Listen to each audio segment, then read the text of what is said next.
Welcome lovers, welcome to the physics lover Aman Kumar YouTube channel. आज हम आपके सामने लेकर के आए हैं सिंपल माइक्रोस्कोप। सिंपल माइक्रोस्कोप जो है it is very important in the board. आपके बोर्ड पॉइंट ऑफ व्यू से बहुत ज्यादा इंपॉर्टेंट है, specially for the MP board and CBSE board के लिए हमारे पास सिंपल माइक्रोस्कोप बहुत ज्यादा इंपॉर्टेंट है। साथ साथ में ही हमारे जेई मेंस के लिए भी बहुत ज्यादा इंपॉर्टेंट है, क्योंकि जेई मेंस में सिंपल माइक्रोस्कोप के मैग्निफिकेशन के फॉर्मूले का इस्तेमाल करके सवाल पूछे जाते हैं।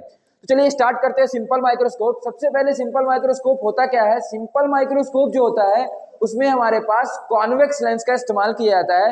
एंड सिंपल माइक्रोस्कोप हम जानते हैं, जैसे मान लो घड़ी है ना, हमारी घड़ी जो हमारी वॉच है, हम वॉच के अंदर के यदि पार्ट्स देखना चाहते हैं तो सिंपल माइक्रोस्कोप का इस्तेमाल किया जाता है। लैब वगैरह में वर्नियर कैपिलर्स वगैरह जो होती हैं उनके लिए हम अपने सिंपल माइक्रोस्कोप का इस्तेमाल करते हैं जानने के लिए। तो चलिए सिंपल माइक्रोस्कोप का स्टार्ट करते हैं। सिंपल माइक्रोस्कोप में हमारे पास एक ही लेंस होता है, उस लेंस का नाम होता है कॉन्वेक्स लेंस। कौन सा लेंस होता है? ये कॉन्वेक्स लेंस होता है। तो पहले बोर्ड पॉइंट ऑफ व्यू से देखो, फिर हम डेरिवेशन करते हैं मैग्निफिकेशन का, जो कि हमारे पास जेई में काम आता है। बोर्ड पॉइंट ऑफ व्यू से अगर आप देखेंगे तो सबसे पहले हमें क्या लिखनी पड़ती है? इसकी वर्किंग लिखनी पड़ती है कि सिंपल माइक्रोस्कोप जो है उसकी वर्किंग क्या है। तो वर्किंग के अंदर आपको कुछ नहीं करना है, इस वर्किंग के अंदर आपको सारी चीजें एक्सप्लेनेशन कर देनी है कि हमने क्या किया। एक लेंस है, देयर इज अ लेंस हमारे पास लेंस L है, जो कि कौन सा लेंस है? ऑब्जेक्टिव लेंस है। कौन सा? ऑब्जेक्टिव मत बोलो, इसे आप बोल दो कॉन्वेक्स लेंस है। कौन सा लेंस है? कॉन्वेक्स लेंस है। तो पहली बात तो हमारे पास लेंस हो गई कॉन्वेक्स लेंस, और उसका ऑप्टिकल सेंटर मान लो इट्स ऑप्टिकल सेंटर जो है उस लेंस का ऑप्टिकल सेंटर जो है वो O है। फोकस जो है वो क्या है? हमारे पास F है। इसी चीज आपको सारी लिखनी है वर्किंग के अंदर एक्चुअली में आपको क्या क्या लिखना है? सब कुछ लिखना है कि हमारे पास लेंस है एक, जिसको हमने L माना है, वो लेंस जो है वो कॉन्वेक्स लेंस है, ऑप्टिकल सेंटर O है। क्या है? ऑप्टिकल सेंटर O है। अब देखो, जब हमने क्या माना व्हेन हमने AB को ऑब्जेक्ट माना। किसको माना?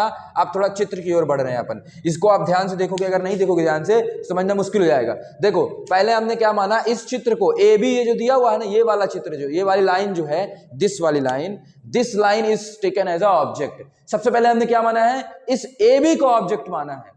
कितने दूर रखा हुआ है? U दूर रखा हुआ है। जब हमने AB को ऑब्जेक्ट माना है बच्चों, तो जब हमने AB को ऑब्जेक्ट माना तो कसम से इसकी इमेज कहां बन रही है? A1B1 बन रही है। क्या बन रही है? A1B1। एक रे ऑफ लाइट यहां से आके टकरा के इधर चली गई, फिर ये दूसरी रे ऑफ लाइट, ये जब दोनों रे ऑफ लाइट को पीछे मिलाया हमने, चित्र थोड़ा सही से नहीं बना है लेकिन अपन जब कॉपी में मिलाएंगे पीछे साइड तो यहाँ पे मिल रही होगी। अगर यहाँ पे मिल रही है दैट इज द इमेज। तो व्हेन AB इज ऑब्जेक्ट, जब हमारे पास AB जो है वो ऑब्जेक्ट है, जब AB ऑब्जेक्ट है सो इट्स इमेज कहां बन रही है? बताइए जरा ध्यान से। Its image is A1B1 at distance at least distance vision, least distance vision. ध्यान से देखिए, आपके पास इस सिंपल माइक्रोस्कोप में आप जरा देखेंगे ध्यान से, तो जब ये हमारे पास, जब इसको हमने ऑब्जेक्ट माना, AB को ऑब्जेक्ट माना, तो इसकी इमेज A1B1 बनी। कितनी दूर बनी ऑप्टिकल सेंटर से? D डिस्टेंस दूर। D जो होता है वो लीस्ट डिस्टेंस विजन होता है, जिसकी वैल्यू 25 सेंटीमीटर होती है। आपने शायद ये अपने 10th क्लास में पढ़ा होगा कि लीस्ट डिस्टेंस विजन की जो वैल्यू होती है वो कितनी होती है? 25 सेंटीमीटर होती है। तो पहली बात आपने वर्किंग में क्या लिखा है कि जब हमने AB को ऑब्जेक्ट माना है तो उसकी इमेज A1B1 बनी है, और उसकी जो इमेज बनी है वो सेंटर से 25 सेंटीमीटर दूर यानी कि लीस्ट डिस्टेंस विजन पर बनी है। ये पहली पॉइंट हो गया हमारे पास वर्किंग का।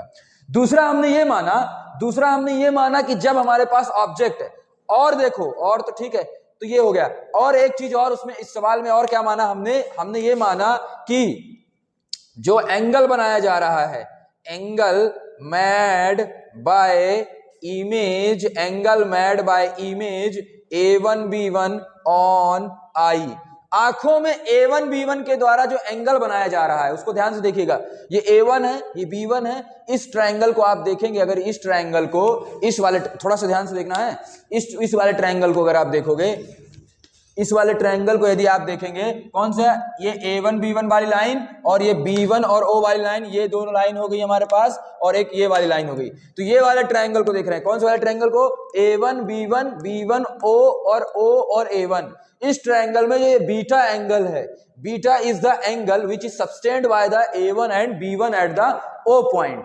तो आप यहां लिख सकते हैं कि angle made by the image, angle made by the image A1B1 on I, I यहां पे है, आप ऑप्टिकल सेंटर समझ सकते हैं, तो वहां पे हमारे पास एंगल कितना बन रहा है बच्चों, बीटा बन रहा है। This is the beta angle, ये लिख लिया हमने।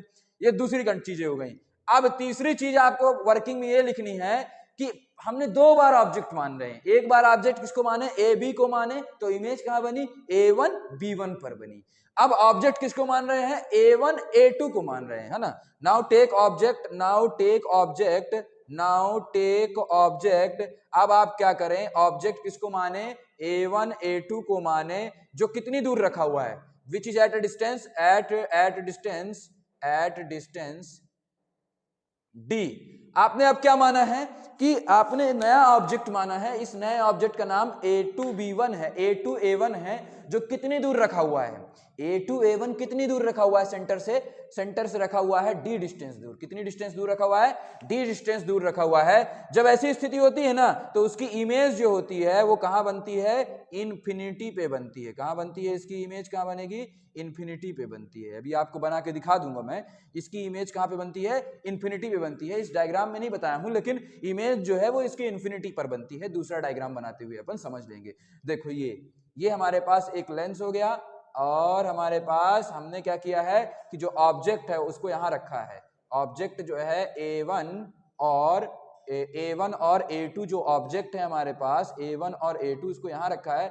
इससे एक रे ऑफ लाइट ये आएगी तो ऐसे चली जाएगी, और दूसरी रे ऑफ लाइट आ रही थी तो ऐसे चली जाएगी। अब इस रे ऑफ लाइट को पीछे नहीं मिल रही है, ये भी रे ऑफ लाइट पीछे नहीं मिल रही है। जब पीछे ना मिले तो इसका मतलब इमेज कहां बन रही होती है, इन्फिनिटी पर बन रही होती है। That is the condition when the object is taken as a D distance दूर।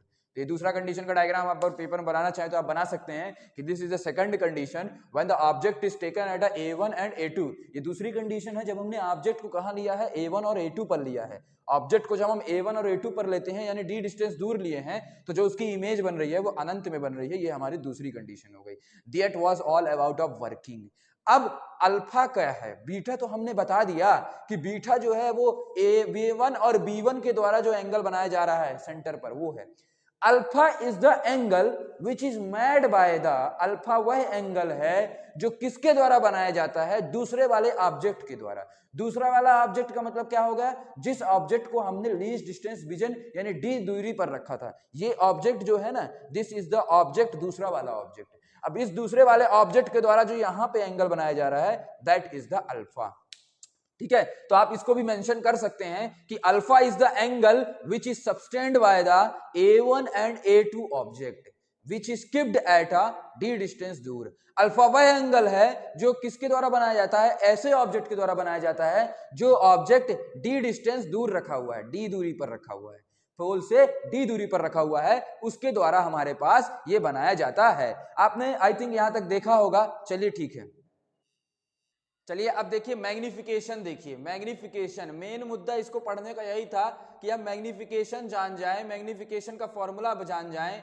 ये परीक्षा में, जेईई मेंस की परीक्षा में मैग्निफिकेशन का फॉर्मूला काम आता है, और बोर्ड में भी मैग्निफिकेशन के फॉर्मूले को आपको डिराइव करना पड़ेगा, तभी आपको मार्क्स मिलेंगे। अदरवाइज आप चित्र बनाते हैं, जैसे मान लीजिए 4 मार्क्स का आता है तो आपको 2 नंबर तो चित्र बनाने के मिल जाते हैं, 1 नंबर 4 मार्क्स का आता है तो 1 नंबर चित्र बनाने का और 1 नंबर मैग्निफिकेशन लिखने का, और एक नंबर आती हैं, 2 कंडीशंस होती हैं, उन कंडीशंस को लिखने पर 4 मार्क्स आपको मिलते हैं।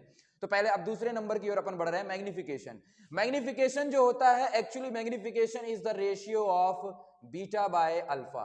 अपन ऐसे बोल सकते हैं कि जो मैग्निफिकेशन होता है वो किसका रेशियो होता है, मैग्निफिकेशन जो होता है वो रेशियो किसका होता है, कि ऊपर साइड क्या लिखते हैं कि इमेज के द्वारा जो एंगल बन रहा है ना, इमेज एंगल एट आई। मतलब आप शॉर्ट फॉर्म में ऐसे समझे कि जो इमेज के द्वारा आंखों में एंगल बनाया गया था वो बीटा एंगल था। ये A1 और B1 के द्वारा जो इमेज के द्वारा सेंटर पर एंगल बनाया गया था वो बीटा एंगल था, इसलिए ऊपर लिख रहे हैं। तो इमेज एंगल एट आई, और नीचे साइड क्या लिखते हैं कि जो ऑब्जेक्ट के द्वारा एंगल बनाया गया, ऑब्जेक्ट एंगल जो कि किप्ड है, कहां पे रखा हुआ है, एट लीस्ट डिस्टेंस विजन। जो कहां पे रखा हुआ है बच्चों, लीस्ट डिस्टेंस डिस्टेंट विजन, ठीक है ना, लीस्ट डिस्टेंट विजन पर रखा हुआ है उसके द्वारा। नहीं आ रहा समझ में? मैग्निफिकेशन क्या होता है हमारे पास, बीटा बाय अल्फा होता है। Beta is the angle, beta वह एंगल है जो इमेज के द्वारा बनाया गया, और अल्फा वह एंगल है जो ऑब्जेक्ट के द्वारा बनाया गया है, जो ऑब्जेक्ट लीस्ट डिस्टेंस विजन पर रखा हुआ है, ठीक है ना। तो इन दोनों का रेशियो, अब हम जानते हैं कि ये जो सेटअप है हमारा, एपर्चर है, वो बहुत छोटा है। आप ध्यान दीजिए, जब कभी भी हमारा एपर्चर बहुत छोटा होता है ना, तो चाहे आप बीटा को 10 बीटा लिख दें, चाहे अल्फा को 10 अल्फा लिख दें, बात बराबर होती है। एपर्चर यदि छोटा होता है तो alpha can be written as 10 alpha. When the aperture is very small, alpha can be written as 10 alpha. अगर एपर्चर आपका बहुत ज्यादा छोटा है तो जो अल्फा होता है, आप उस अल्फा को 10 अल्फा लिख सकते हैं। तो सिमिलरली अगर हम लिख सकते हैं तो मैग्निफिकेशन बराबर यहां पे आ जाएगा हमारे पास 10 beta upon 10 alpha. I think आपको यहां तक थोड़ी बहुत चीजें समझ में आ गई होंगी। अब 10 बीटा की वैल्यू निकालो, चलो 10 बीटा की वैल्यू क्या होगी, थोड़ा ध्यान से देखना। बीटा वाला ट्रायंगल बना दूं क्या मैं यहाँ पे? देखो यहाँ पे कहीं पे बना रहा हूं, यहाँ पे दिखाई दे रहा है, देखो 10 बीटा वाला बना रहा हूं।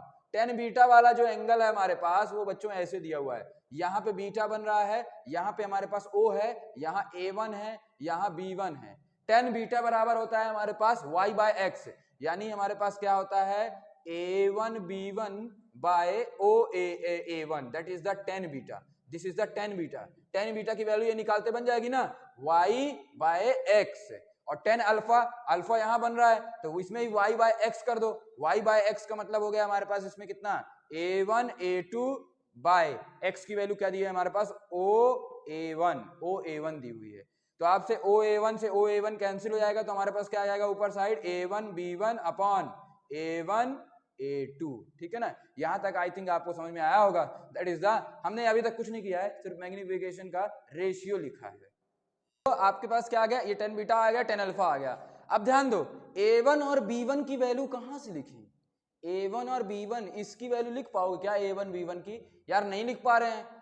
इसका मतलब 10 बीटा किसी और तरीके से लो, किसी और एंगल में लेना पड़ेगा, क्योंकि हम इसकी वैल्यू नहीं लिख पा रहे हैं। जब वैल्यू नहीं लिख पाएंगे थोड़ी ना फिर करेंगे प्रोसेस ये वाली। हम वैल्यू नहीं लिख पा रहे हैं, A1 और B1 की वैल्यू नहीं लिख पा रहे हैं, तो एक काम करो ना, एक काम करो, देखो जब हम A1 और B1 की वैल्यू नहीं लिख पा रहे हो तो आप ये सोचो कि ये जो एंगल बीटा बन रहा है वो A1 और B1 के द्वारा ही बन रहा था, लेकिन ये यही एंगल इसके द्वारा ऐसे भी तो बन रहा है, ये एंगल ये भी तो बन रहा है बीटा एंगल। तो बीटा एंगल एक ट्रायंगल और भी तो बन रहा था यहाँ पे। ये क्या दिया है हमारे पास, बी दिया हुआ है, और ये क्या दिया हुआ है, ए। ये बी दिया हुआ है और ये क्या दिया है हमारे पास, ए। तो ए बी के द्वारा भी तो बन रहा है। तो 10 बीटा को ये भी तो लिख सकते हैं कि y बाय एक्स, यानी ए बी बाय ए ओ, ये भी तो लिख सकते हैं 10 बीटा को। और 10 अल्फा क्या लिखे हैं हमने, A1 और A2 बाय ए ओ लिखे हैं। अब A1 O लिखे हैं। अब A1 O की वैल्यू हमारे पास D है, और AO की वैल्यू कितनी है, AO कितना है, AO जो है ये, और ये कितना है, U है। तो ये वैल्यू U दी हुई है, और लेकिन आप इसकी वैल्यू U दी हुई है, लेकिन आप AB और इसकी बात करते हैं, चलो देखते हैं। तो जो ये AB है, AB जो है, और A1 और A2 है, ये दोनों बराबर होंगे क्योंकि बराबर हाइट पर है, ये दोनों बराबर होंगे तो कैंसिल हो जाएंगे। क्योंकि हमें देखो पहले नहीं बन रहा था ना, A1 और B1 लिखे थे तो, क्योंकि A1 और B1 को काट नहीं पाते फिर, लेकिन इसमें हमारे पास ये दोनों बराबर आ गए, ये वाला और ये वाला टर्म बराबर आ गया। जो टर्म बराबर होते हैं ना उनको अपन कैंसिल आउट कर देते हैं। कैंसिल आउट कर देंगे तो यहां से हमारे पास क्या निकल के आ गया, यहां से हमारे पास निकल करके आ गया, डी को ऊपर भेज दिया, D बाय U। यानी अब D जो होगा वो भी नेगेटिव में होगा, और U जो होगा वो भी नेगेटिव में होगा, दोनों जने उधर साइड है, तो माइनस माइनस प्लस हो जाएगा। तो इसी प्रकार से हमारे पास मैग्निफिकेशन का बच्चों फॉर्मूला आ गया D बाय U।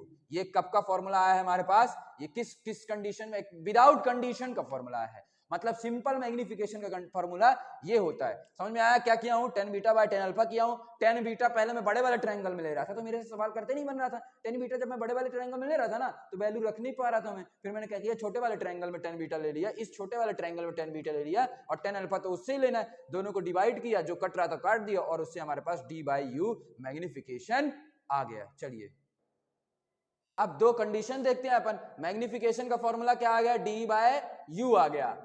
अब हमारे पास दो कंडीशन आती है। कितनी कंडीशन आएंगी, ये दो कंडीशन। अगर आप परीक्षा में ये दो कंडीशंस नहीं लिखते हैं तो ये मान लीजिएगा आपको नंबर नहीं मिलने वाला है। तो आपको परीक्षा में दोनों कंडीशंस भी लिखनी पड़ेंगी, तभी जाके बोर्ड में आपको नंबर मिलेगा। और जेई वाले ध्यान से देख लेना, क्योंकि ये कंडीशंस भी आपके पेपर में परीक्षा में पूछी जाती हैं। मैग्निफिकेशन बराबर D बाय U हो गया। पहली कंडीशन ये है हम इमेज की बात करेंगे, इमेज की कंडीशंस की बात करेंगे। तो पहले चित्र में बताओ इमेज कहां बन रही थी? इमेज बन रही थी डी डिस्टेंस दूर। इमेज कहां बन रही थी? डी डिस्टेंस दूर। तो पहली कंडीशन यही है कि व्हेन इमेज जो है, व्हेन इमेज जो है, when image is at distance D, D from हमारे पास कहां से? When image is at distance D from O, O से डी डिस्टेंस दूर बन रही है, ठीक है ना। ओ को लिख लेना है ऑप्टिकल सेंटर। ये पहली कंडीशन हो गई, पहली इमेज ऐसे बन रही थी। अब बच्चों दूसरी वाली इमेज कहां बन रही थी? ऑब्जेक्ट यहां रखे थे तो इमेज अनंत में बनी थी। तो दूसरी कंडीशन में आप लिख लेंगे कि when image is at infinity, जब इमेज जो है ना इंफिनिटी पर बन रही है, अनंत में बन रही है। तो दो कंडीशन हो गई। कौन कौन सी कंडीशन? जब हम पहली कंडीशन हमने क्या देखा? जब इमेज कहां बन रही है? डी डिस्टेंस दूर बन रही है, क्योंकि पहली कंडीशन में डी डिस्टेंस दूर बनी थी, A1 और B1। और दूसरी कंडीशन जब इन्फिनिटी पे बन रही है। चलो तो फार्मूला लगाते हैं। 1/f इज इक्वल्स टू होता है 1/v प्लस 1/u। इसमें जो जो पता है ना लगाते जाओ। 1/f को 1/f रहने दो, 1/v, v कहां बन रहा है? v बन रहा है हमारे पास डी डिस्टेंस पर बन रहा है, यानी v की वैल्यू d होगी। माइनस में कि प्लस में, इधर साइड है सब कुछ तो ये माइनस d होगा, ठीक है ना।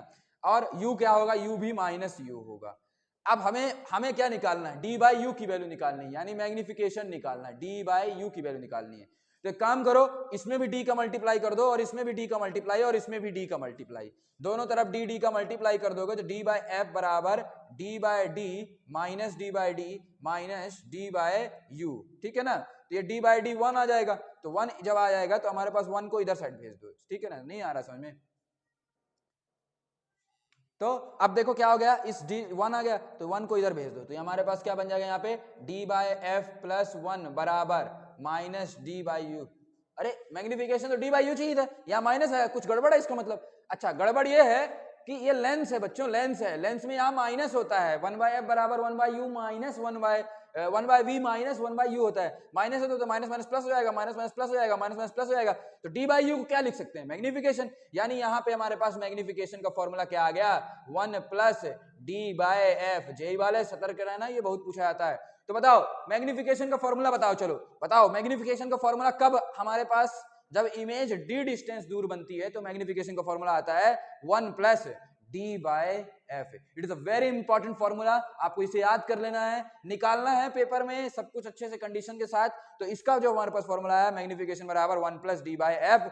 हमें डी बाई यू चाहिए था, इसलिए जहां पहले हमने डी से मल्टीप्लाई कर दिया दोनों साइड, तो हमें डी बाई यू मिल गया। और डी बाई यू मिल गया ना, तो उसे हमने बोल दिया कि D by you is nothing but, ये तो एम है, ये तो m है, इसलिए हमारे पास m बराबर 1 प्लस डी बाई यू आ गया। अब दूसरी कंडीशन देखिए, चलिए दूसरी कंडीशन हमारे पास ये दी हुई है, इंफिनिटी पर इमेज बन रही है, इंफिनिटी पर इमेज बन रही है। तो यही फॉर्मूला लगा दो, 1/f बराबर 1/v माइनस 1/u। अब ये v इंफिनिटी पर रख दो, तो 1/f बराबर 1/इंफिनिटी और माइनस 1/u। u उधर साइड है तो माइनस में ऑलरेडी है, तो माइनस माइनस प्लस। अब ये 1/इंफिनिटी की वैल्यू जानते हो क्या होता है? 1/इंफिनिटी 0 होता है, तो ये 0 हो गया हमारे पास। तो ये हमारे पास क्या आ जाएगा? 1/f बराबर 1/u। हमें d बाई यू चाहिए था, दोनों साइड dd से मल्टीप्लाई कर दो, तो d बाई एफ बराबर d by you. This is the magnification. तो हमारे पास यहाँ पे क्या आ गया कि m बराबर d बाई एफ आ गया। तो दूसरी कंडीशन में हमारे पास मैग्निफिकेशन का फॉर्मूला क्या आ गया? d by F. आप सभी लोगों ने देखा जैसा कि हमने दो कंडीशंस का इस्तेमाल किया। एक पहली कंडीशन जब इमेज d डिस्टेंस दूर बन रही थी, और दूसरी कंडीशन जब इमेज हमारे पास कहां बन रही थी? इंफिनिटी पर बन रही थी। दोनों कंडीशन में मैग्निफिकेशन का फॉर्मूला आपको निकालना पड़ेगा परीक्षा में। सबसे पहले आपको बाकायदे इस डायग्राम को बनाना है, इस डायग्राम को बनाना सीख लीजिएगा। सबसे पहले एक ए बी ऑब्जेक्ट रहता है, ए बी ऑब्जेक्ट से दो रेखाएं भेज करके मिला देना है पीछे साइड कहीं पर। जब मिल जाए तो वहां पर हमारे पास पहले इमेज बन जाएगी। उसी इमेज पर हमें A2 ले लेना है। A2 कहां पर लेना है? इसके जस्ट ठीक सामने। A2 से रे भेजनी है, फिर हम A2 से रे भेजे तो देखो A2 से रे भेजने के बाद दो रे को हम जब पीछे मिलाएंगे तो मिलती नहीं है, यानी इन्फिनिटी पर बन रही है। अल्फा और बीटा बहुत ध्यान से लेना है। बीटा वो एंगल है जो बड़ा ट्रायंगल है, बड़ा ट्रायंगल है ना, इस इमेज के द्वारा बनाया जा रहा है। अल्फा वो एंगल है जो इस छोटे से जो दोबारा नंबर वाला ऑब्जेक्ट लिए हैं उसके द्वारा बनाया जा रहा है। When I was in board, जब मैं बोर्ड में था तब मेरे को सबसे ज्यादा कंफ्यूजन इस बात की होती थी कि अल्फा क्या है बीटा क्या है। इसीलिए आपको कंफ्यूजन दूर करने के लिए मैं थोड़ा सा ज्यादा एक्सप्लेन मतलब ज्यादा ब्रीफ में किया हूं कि बीटा इज द एंगल जो इमेज के द्वारा बनाया जाता है और अल्फा वो एंगल है जो दूसरे वाले ऑब्जेक्ट के द्वारा सेंटर पर बनाया जाता है। आई होप आपको यहां तक समझ में आएगा। थैंक यू लवर्स, अगली वीडियो में हम देखेंगे कंपाउंड माइक्रोस्कोप के बारे में।